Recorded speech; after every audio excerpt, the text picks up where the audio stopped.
uh, sesi yang pertama ini dengan subjudul Doktrin Mujizat. Doktrin itu artinya saudara pengajaran ya, khususnya tentang mujizat. Nah, saudara dikasih oleh Tuhan Yesus Kristus, doktrin tentang mujizat atau pengajaran tentang mujizat seringkali ini disalahpahami, disalah mengerti, bahkan juga kurang dipahami, sehingga akibat dari semuanya itu orang tidak percaya bahwa semua mujizat-mujizat yang telah dilakukan oleh Tuhan di PL dan PB, ya itu tidak langsung secara otomatis mereka percayai benar apa adanya. Ditambahkan juga dengan mujizat-mujizat yang terjadi pada hari-hari ini. Juga tidak diyakini dan tidak dipercayai bahwa itu adalah mujizat dari Tuhan. Nah, di sisi lain, ada juga orang yang menyalahgunakan mujizat-mujizat yang Tuhan lakukan baik di PL dan PB bahkan di zaman sekarang ini ya untuk kemuliaan diri sendiri. Maka kalau kita lihat misalkan ada undangan spanduk atau flare gitu ya, ikuti dan doakanlah ibadah kebaktian pembangunan rohani. Nah, gitu Bapak Ibu ya. Yang sakit disembuhkan, yang bangkrut dipulihkan, yang mati dibangkitkan. Nah, lalu setelah itu yang paling besar tulisannya adalah nama pembicaranya. Lalu nama Tuhan disingkirkan. Bila penting nggak perlu ada di spanduk itu. Sehingga di sana bukan Tuhan yang dimuliakan dan ditinggikan, diagungkan, tapi nama pembicaranya, hamba Tuhan. Di sisi lain, saudara yang dikasih oleh Tuhan Yesus Kristus, ada juga orang karena begitu dia terinspirasi juga bisa mengalami melakukan mujizat, maka dia menghalalkan semua cara untuk melakukan mujizat itu. Salah satu misalkan dia terlibat dengan perdukunan, ya itu dari perspektif pelaku mujizat itu sendiri. Sedangkan dari perspektif pencari mujizat itu atau pengguna mujizat itu sendiri, juga kita menemukan ada motivasi dan cara yang salah. Contoh, banyak kali orang Kristen datang ke gereja setiap hari Minggu yang dicari tidak lebih tidak kurang hanyalah mujizat. Misalkan dia pulih dari sakitnya, usahanya yang bangkrut, diberkati Tuhan kembali, rumah tangganya yang tercerai-berai, ya disatukan Tuhan kembali, bahkan mungkin juga sanak pemilih saudara yang sudah meninggal, dia datang hari Minggu dengan harapan supaya dibangkitkan kembali. Itu motivasi yang dimiliki oleh sebagian besar orang Kristen pemburu mujizat. Nah, maka pada sore hari ini supaya kita memahami perspektif yang jelas dan sudah tentu sesuai dengan firman Tuhan. Apa itu mujizat? Untuk apa tujuan Tuhan melakukan mujizat? Adanya mujizat yang sejati dengan mujizat yang KW. Dan bagaimana proses tahapan-tahapan mujizat itu terjadi? Baik yang dicatat dalam kitab PL dan juga yang dicatat dalam kitab PB. Dan bagaimana kita bisa dipakai Tuhan juga bisa melakukan mujizat termasuk mengalaminya.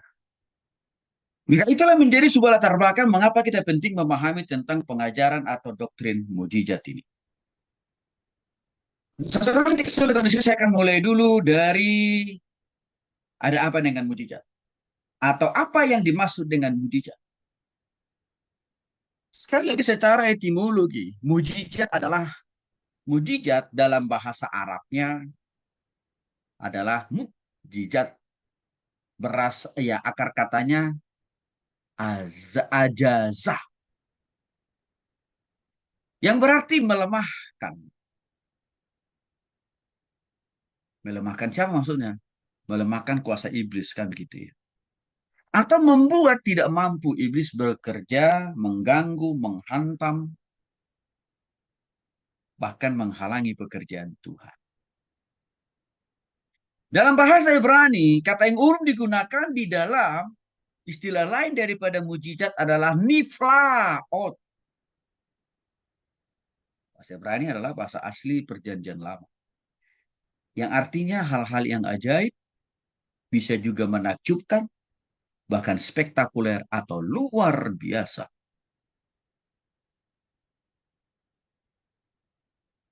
Bahkan arti kata Ibrani daripada niflaot itu juga memiliki pengertian lain. Ya, di dalam PL. Artinya mujizat itu juga mengandung makna berbeda. Ya, atau memisahkan diri. Misalkan dalam hal ini orang yang mengalami mujizat itu ya dia mengalami proses pemulihan dan kesembuhan berbeda dengan orang yang dialami orang lain secara umum. Secara umum itu maksudnya gimana? Banyak orang memahami ya bahwa mujizat itu selalu sifatnya supranatural atau spektakuler. Dalam pengertian lain terjadi dalam sesaat dan tidak bisa diulang kembali. Artinya tidak pakai proses. Nah, pengertian umum yang berbeda dengan itu adalah pengobatan ke dokter. Seringkali orang menganggap itu bukan bagian dari mujizat. Padahal sebenarnya itu juga bagian daripada mujizat tuh sebenarnya. Karena yang bekerja lewat tangan dokter, suster, obat-obatan, peralatan, Tuhan yang sama juga. Hanya prosesnya tidak spektakuler. Tetapi pada intinya yang bekerja di balik semua itu adalah Tuhan yang sama pula.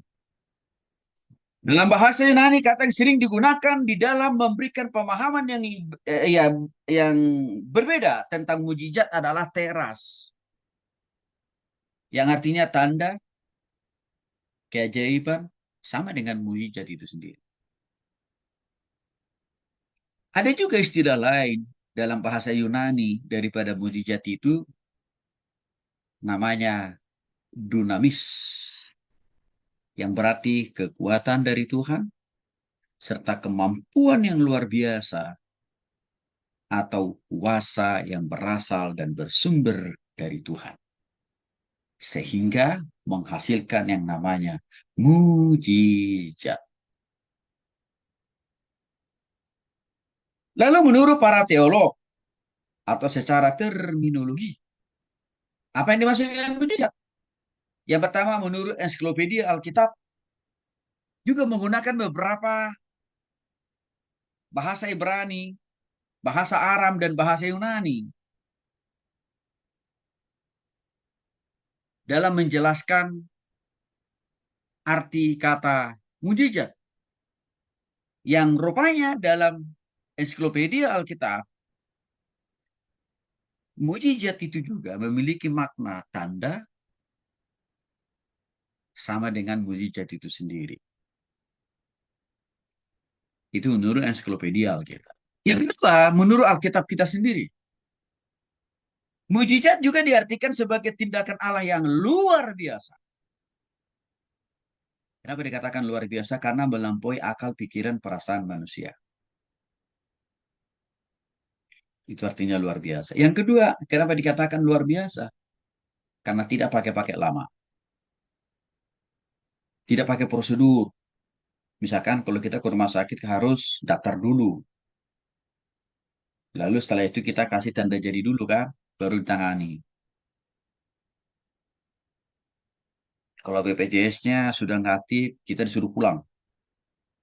Harus menghidupkan BPJS-nya dulu. Sehingga seringkali hari-hari ini kita melihat Ya, banyak rumah sakit menolak orang yang sakit. Akibatnya, rumah sakit bukan lagi tempat untuk memulihkan, menyembuhkan, mengobati orang, tapi justru mempercepat orang mati. Sehingga terjadi komplain. Mujizat tidak butuh proses prosedur aturan yang seperti itu, yang begitu panjang kali lebar. Itu arti tindakan Allah yang luar biasa. Bahkan mujizat itu juga melampaui batas alam. Melampaui akal pikiran perasaan manusia juga melampaui ruang waktu dan tempat. Bahkan mujizat itu juga melampaui kecepatan teknologi modern yang kita nikmati hari ini. Jadi jangan lupa Bapak Ibu. Jangan kita menganggap teknologi modern hari ini bisa mengalahkan mujizat. Enggak. Tetap mujizat selalu lebih cepat 2 kali lipat. Nah, mujizat seringkali juga digunakan untuk menegaskan kehadiran ketuhanan dari Yesus. Maka nanti akan kita melihat berapa banyak mujizat-mujizat yang dilakukan oleh Yesus sebagai perwujudan bahwa dia bukan nabi, tapi dia adalah Tuhan. Bahwa dia bukan rasul, dia adalah Tuhan. Lalu muncul pertanyaan, kok kenapa Yesus juga pernah memperkenalkan dirinya kepada orang Israel sebagai nabi? Ini yang sering dipakai oleh Doni Setan dan Kai Bangkai untuk membelesetkan. Yesus saja mengaku dirinya nabi kok. Mereka tidak paham konteks Yesus memakai nabi, kata nabi ya untuk memperkenalkan dirinya kepada orang Israel waktu itu. Mereka tidak paham konteksnya. Emang apa konteksnya Pak Tony? Sehingga Yesus perlu memakai kata nabi kepada orang Israel waktu itu. Konteksnya adalah yang paling mudah dipahami dan dimengerti oleh bangsa Israel pada saat itu adalah istilah nabi dan rasul. Kenapa? Karena istilah nabi dan rasul itu sudah mendarah daging di hati dan pikiran mereka. Maka Yesus memakai kebiasaan pemahaman mereka tentang nabi dan rasul itu untuk mudah menjelaskan eksistensinya kepada orang Israel. Itu konteksnya. Maka dalam kalimat-kalimat selanjutnya, Yesus sudah mulai jarang memakai istilah memperkenalkan dirinya sebagai nabi atau rasul, tapi sudah makin lebih detail memakai nama Tuhan. Aku adalah Tuhan, kan gitu. Nah, saya berharap ini kita harus clear ya, harus memahami ini, ya. Nah, mujizat itu sering juga dilakukan oleh Tuhan sebagai wujud kehadirannya di dalam diri seseorang, di dalam satu ruang waktu dan tempat. Maka Tuhan lakukan mujizat untuk memperkenalkan kepada manusia bahwa aku ada di sini loh. Aku itu hidup. Aku juga ada bersama dengan kalian. Dan kuasaku tidak dapat ditandingi oleh apapun juga. Secara umum, mujizat dalam berbagai konteks adalah peristiwa yang melampaui batas kemampuan manusia. Artinya mujizat itu melampaui akal, pikiran, perasaan, pengetahuan, pengalaman. Manusia itu artinya mujizat. Ditambah lagi mujizat itu bersifat supranatural atau ajaib. Artinya terjadi dalam 1 detik. Ya, dan kadang-kadang tidak memakai bahan baku yang ribet. Tapi bisa saja cukup dengan Tuhan berfirman. Misalkan Tuhan katakan kepada orang yang sakit di dalam kitab perjanjian baru, ya Tuhan katakan, engkau sudah sembuh, langsung sembuh orang itu dari sakit penyakit. Jadi artinya dalam perspektif umum juga sebenarnya memahami, mengerti, dan mengakui tentang akan adanya mujizat. Nah itulah seputar tentang apa yang dimaksud dengan dia. Lalu, bagian yang berikutnya, jenis-jenis mujizat yang dilakukan Yesus dan direkam baik-baik dengan sangat akurat di dalam Alkitab kita. Yang pertama saya mau bagi dulu mujizat yang dilakukan Yesus ya yang terjadi atas alam. Berarti ini belum berhubungan langsung dengan manusia, enggak alam, alam dulu. Menunjukkan bahwa Yesus juga berkuasa atas alam. Apa itu alam? Bumi, langit,